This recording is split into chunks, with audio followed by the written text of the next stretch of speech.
মুসলমানদের বয়কট ও হামলার নির্দেশ দিলেন বিজেপি নেতা শুভেন্দু। উগ্র হিন্দুত্ববাদীরা তাণ্ডব চালিয়ে তছনছ করে দিয়েছে ভারতে ত্রিপুরার আগরতলায় বাংলাদেশের সহকারী হাইকমিশন।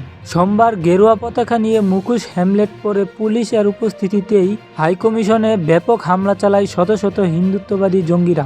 এ সময় ছিঁড়ে ফেলা হয় বাংলাদেশের জাতীয় পতাকা।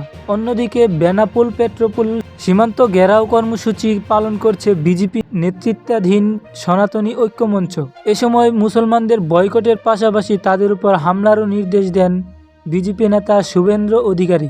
সোমবার স্থানীয় সময় দুপুরে আগরতলায় অবস্থিত বাংলাদেশের সহকারী হাইকমিশনে ব্যাপক হামলা চালানো হয়। মুখোশ হেমলেট পরে গেরুয়া পোশাকধারী শত শত হামলাকারী পুলিশের উপস্থিতিতে হামলা চালায় পুরো সহকারী হাইকমিশন প্রাঙ্গণে। উগ্র সন্ত্রাসী হিন্দুত্ববাদী সংগঠনের নেতাকর্মীদের হামলায় সহকারী হাইকমিশনের প্রাঙ্গণে আতঙ্ক ছড়িয়ে পড়ে। নামিয়ে ছিঁড়ে ফেলা হয় বাংলাদেশের জাতীয় পতাকা, ভেঙে ফেলা হয় স্থাপনার বিভিন্ন অংশ। পরিস্থিতি নিয়ন্ত্রণে না আসলে মোতায়েন করা হয় কেন্দ্রীয় বাহিনীর সদস্যদের। প্রত্যক্ষদর্শীরা জানান, এ সময় নিরাপত্তা বাহিনীর সদস্যদের সঙ্গে সংঘর্ষ হয়।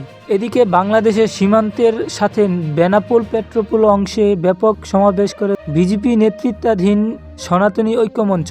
বিজেপি নেতা শুভেন্দ্র অধিকারীর নেতৃত্বে পেট্রোপোল বন্দর এলাকায় বিক্ষোভ মিছিল হয়। এ সময় বাংলাদেশ বিরোধী বিভিন্ন মিছিল দেওয়া হয়। মিটিংয়ের ভিতর থেকে হুমকি দেওয়া হয় মুসলমানদের উপর হামলারও।